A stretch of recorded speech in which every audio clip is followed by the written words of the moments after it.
అమరావతి బిల్లును కేంద్ర ప్రభుత్వం లైట్ తీసుకుంది. రాజధాని చట్టబద్ధత అంశంపై చర్చించను అంటూ కేంద్ర కేబినెట్ తెలిపింది. ఏపీ నుంచి మరింత సమాచారం అవసరం ఉంది అని మోదీ సర్కార్ తెలిపింది.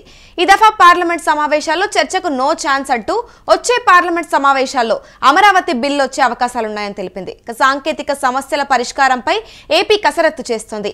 అమరావతిని శాశ్వత రాజధానిగా గుర్తించేలా అధ్యయనం కూడా చేపడుతోంది. ఇదే అంశంపై పూర్తి సమాచారం మా ప్రతినిధి వెంకట్ అందిస్తారు. చెప్పండి వెంకట్, ఇప్పుడు ప్రస్తుతం అయితే అమరావతి బిల్లును లైట్ తీసుకుంది కేంద్ర ప్రభుత్వం అంటూ కూడా మనకు క్లియర్ గా అర్థమవుతుంది. దీనిపై మీ దగ్గర ఉన్న సమాచారం ఏంటి? ఈ అమరావతికి సంబంధించి అంటే 2015లో అమరావతిని ఎప్పుడైతే ముఖ్యమంత్రి చంద్రబాబు నాయుడు ప్రకటించారో అప్పటి పనులు ఎప్పుడైతే మొదలు పెట్టారంటే హైదరాబాద్ నుంచి అమరావతి వాస్తవానికి అప్పట్లో కేంద్ర ప్రభుత్వం రాష్ట్ర విభజన జరిగినప్పుడు అమరావతి అనే అంశం ప్రస్తావన లేదు. కానీ ఇవి ఏదైతే హైదరాబాద్ 10 ఏళ్ల పాటు ఉమ్మడి రాజధానిగా ఉంటుందంటూ కూడా అప్పట్లో పార్లమెంట్ లో బిల్లు ప్రవేశపెట్టడం జరిగింది. ఇక ఆ తర్వాత నుంచి కూడా కొన్ని పరిణామాలతో 10 ఏళ్ల పాటు ఉమ్మడి రాజధానిగా ఉన్నటువంటి హైదరాబాద్ ను వాడుకోకుండా ఆంధ్రప్రదేశ్ కు వచ్చేయడం, ఆంధ్రప్రదేశ్ లో అమరావతికి శ్రీకారం చుట్టడం, ప్రధానమంత్రి నరేంద్ర మోడీతో శంకుస్థాపన చేయించడం ఇవన్నీ కూడా జరుగుతూ వచ్చాయి. అయితే కొంత అమరావతికి సంబంధించి ఇప్పటి వరకు కూడా పార్లమెంట్ లో ఆమోదం పొందలేదు. చట్టబద్ధంగా అమరావతి రాష్ట్రానికి రాజధాని కాదు అనేది కొంత ఉంది. ఇప్పుడు దీనికి సంబంధించి విమర్శలు కూడా ఉన్నాయి. గూగుల్లోనో లేదంటే ఇంకో పర్ఫెక్సిలిటీలోనో ఎక్కడో ఆర్టిఫిషియల్ ఇంటెలిజెన్స్ లోనో కాదు, అమరావతి అనేది చట్టబద్ధంగా ఉండాలి అనేది చాలా మంది వైసీపీ కూడా చేస్తున్నటువంటి విమర్శ. దీనికి సంబంధించి మళ్ళీ ఎన్నికలకు వెళ్లే సమయానికి దీనికి సంబంధించి విమర్శలు ఉండకూడదు అనే దానికి సంబంధించి రాష్ట్ర ప్రభుత్వం అడుగులు వేస్తూ వచ్చింది. ఈ నేపథ్యంలోనే దీనికి సంబంధించి కొంత ఇప్పుడు కేంద్ర ప్రభుత్వంతో ముఖ్యమంత్రి చంద్రబాబు నాయుడు సన్నిహితంగా ఉండటం, అటు ఎన్డీఏ ప్రభుత్వంలో కూడా టీడీపీ కీలకంగా ఉన్న నేపథ్యంలో దీనికి సంబంధించి కొన్ని కీలక అడుగులు అయితే పడుతూ వచ్చాయి. అసలు ఈ విభజన చట్టంలో ఏముంది, అసలు అమరావతి అనే అంశం ఎందుకు చర్చకు ఇప్పుడు చట్టబద్ధత అనే అంశంలో ఎందుకు కీలక అడుగు వేస్తున్నారు ఏంటి అనేది ఒకసారి చూస్తే, ఏపీ రాష్ట్ర విభజన చట్టం 2014లోని సెక్షన్ 5 సబ్సెక్షన్ 2కు సవరణ చేసే ప్రక్రియను నరేంద్ర మోడీ సర్కార్ మొదలుపెట్టింది. ఇక అసలు ఈ చట్ట సవరణలో ఏ అంశాలు ఉంటాయి ఏంటి అనేది ఒకసారి చూస్తే, కేంద్ర కేబినెట్ ముందు ఈ ప్రతిపాదనకు ఏదైతే ముందుకి ఇప్పటికే కేంద్ర న్యాయశాఖ ఆమోద ముద్ర వేసింది. అయితే కేంద్ర కేబినెట్ ముందు ఈ ప్రతిపాదన గ్రీన్ సిగ్నల్ రావాల్సి ఉంటుంది. ఆ తర్వాత ఈ సవరణ బిల్లును ఉభయ సభల్లో ప్రవేశపెట్టారు. అక్కడ ఆమోద ముద్ర పడితేనే ఆంధ్రప్రదేశ్ నూతన రాజధాని అమరావతిని ప్రకటిస్తూ రాజపత్రం గెజిట్ విడుదల చేస్తుంది కేంద్రం. అసలు ప్రస్తుతం ఉన్న నిబంధనలు ఏంటి రాష్ట్ర విభజన చట్టంలో ప్రస్తుతం ఉన్న నిబంధనలు సెక్షన్ 5 ఒకసారి చూస్తే పార్ట్ 2 కింద నిర్ణయించిన తేదీ నుంచి ఎప్పుడైతే రాష్ట్ర విభజన జరిగిందో ఆ తేదీ నుంచి హైదరాబాదు తెలంగాణ ఆంధ్రప్రదేశ్ సపరేట్ అయిపోయి ఆ నిర్ణయించిన తేదీ నుంచి 10 ఏళ్లకు మించకుండా ఆంధ్రప్రదేశ్ తెలంగాణ రాష్ట్రాలకు ఉమ్మడి రాజధాని హైదరాబాద్ ఉంటుంది. పార్ట్ 2 కింద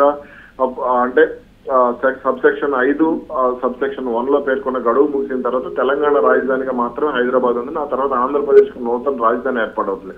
ప్రతిపాదిత సవరణ ద్వారా అమరావతిని స్పష్టంగా పేర్కొంటూ విభజన చట్టంలో కొన్ని మార్పులు కూడా చేయడం జరుగుతుంది.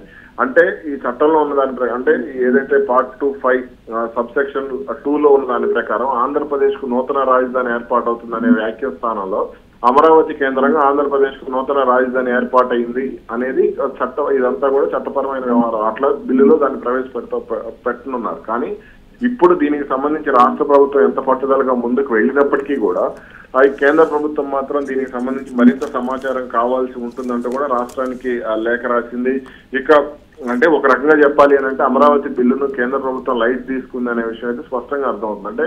అమరావతికి సంబంధించి నిధులు కేటాయించిన పార్లమెంట్ లో దానికి సంబంధించి అప్పులు తీసుకొచ్చి రాష్ట్రానికి ఈ ప్రపంచ బ్యాంక్ నుంచో ఆసియా డెవలప్మెంట్ బ్యాంక్ నుంచో నిధులు ఇస్తామని కేంద్రం చెప్పినప్పటికీ కూడా అమరావతి విషయంలో మాత్రం 2 సార్లు ప్రధానమంత్రి నరేంద్ర మోడీ శంకుస్థాపన చేసినప్పటికీ కూడా ఇప్పుడు మరోసారి భూసేకరణ మొదలు పెట్టినప్పటికీ కూడా దీనికి సంబంధించి చట్టబద్ధత లేదు. కేవలం ఇది చంద్రబాబు నాయుడు లేదంటే ముఖ్యమంత్రి చంద్రబాబు నాయుడు లేదంటే ఎన్డీఏ కూటమి నేతలు రాజధాని అమరావతి అంటూ మాట్లాడటం తప్ప దీనికి సంబంధించి చట్టబద్ధత లేదు అనేది స్పష్టంగా అర్థమవుతుంది. అయితే ఇక ఈ పార్లమెంట్ సమావేశాల్లో దీనికి సంబంధించి ఎటువంటి చర్చ కూడా లేదు. వచ్చే పార్లమెంట్ సమావేశాల్లో అమరావతి బిల్లు ప్రవేశపెట్టే అవకాశం ఉంది. ఇక ఈ సాంకేతిక సమస్యలు ఏవైతే ఉన్నాయో కొన్ని అమరావతికి పూర్తి స్థాయిలో రాజధాని లేకపోవడం ఈ తాత్కాలిక అనే పదం ఎక్కువగా వాడుతూ రావటం తాత్కాలికంగా మరి శాశ్వత భవనాలు ఎప్పుడు కడతారు ఏంటి అనే దానికి సంబంధించి కూడా ఇప్పటివరకు క్లారిటీ లేదు. కాబట్టి ఆ తాత్కాలిక భవనాలు అనడంతో తాత్కాలిక రాజధానినా అనే భావన కూడా జనాల్లో కలిగింది. దానికి తోడు విశాఖపట్నం అభివృద్ధి చేయటం, దానికి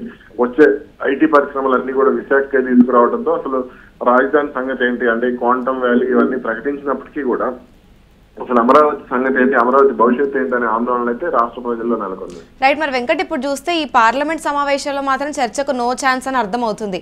మరి వచ్చే పార్లమెంట్ సమావేశాల్లో అమరావతి బిల్లు గురించి ఎంతవరకు అవకాశాలు ఉన్నాయంటారు చర్చించడానికి? అంటే ఇక్కడ రాష్ట్ర ప్రభుత్వం సాంకేతిక సమస్యలు ఏవైతే ఉంటాయో, ఇప్పుడు నేను చెప్పినటువంటి సాంకేతిక సమస్యలు ఏవైతే ఉంటాయో, ఈ శాశ్వత భవనాలు కట్టడం కానీ, ఇప్పుడు లోక్ భవన్ అంటే గవర్నర్ అధికారిక నిలయం కానీ, లేదంటే ఇవన్నీ కూడా నిర్మించాల్సి ఉంటుంది. అలాగే అసెంబ్లీ కానీ, సచివాలయం కానీ, అలాగే అమరావతికి సంబంధించి ఇప్పటి వరకు కూడా ఒక కమిషనరేట్ లేదు అనేది కూడా కొంత, అంటే పరిపాలన పరంగా కొంత లేదు.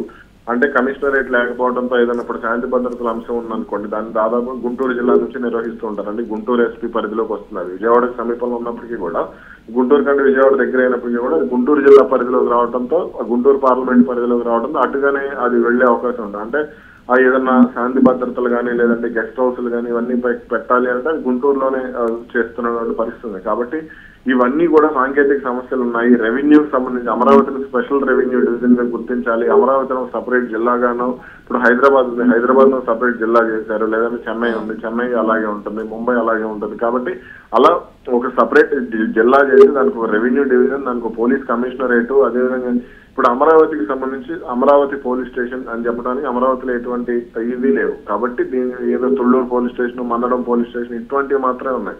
కాబట్టి వీటన్నిటికీ సంబంధించి సాంకేతిక సమస్యలు కానీ, శాశ్వత భవనాల నిర్మాణం కానీ ఇవన్నీ కూడా పూర్తయిన తర్వాత అంటే దీనికి సంబంధించి కేంద్రం అయితే ముందడుగు వేసే అవకాశం ఉంటుంది. లేదంటే కనుక కేంద్రంపై కూడా ఒకంత విమర్శలు వచ్చే అవకాశాలు కూడా దాదాపుగా ఉంటాయి.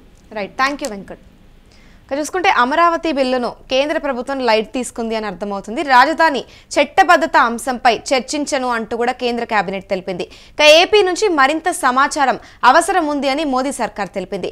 ఈ దఫా పార్లమెంట్ సమావేశాల్లో చర్చకు నో ఛాన్స్ అంటూ వచ్చే పార్లమెంట్ సమావేశాల్లో అమరావతి బిల్లుకి చర్చించే అవకాశాలు కనిపిస్తున్నాయి. సాంకేతిక సమస్యల పరిష్కారంపై ఏపీ కసరత్తు చేపడుతుంది. అమరావతిని శాశ్వత రాజధానిగా గుర్తించేలా అధ్యయనం చేపడుతోంది. ప్రస్తుతం అయితే ఏదైతే శాశ్వత భవనాలు ఏవైతే ఉన్నాయో, సాంకేతిక లోపాలు ఇవన్నీ కూడా క్లియర్ చేశాకే చర్చకు అవకాశాలు ఉన్నాయని కూడా క్లియర్గా అర్థమవుతుంది.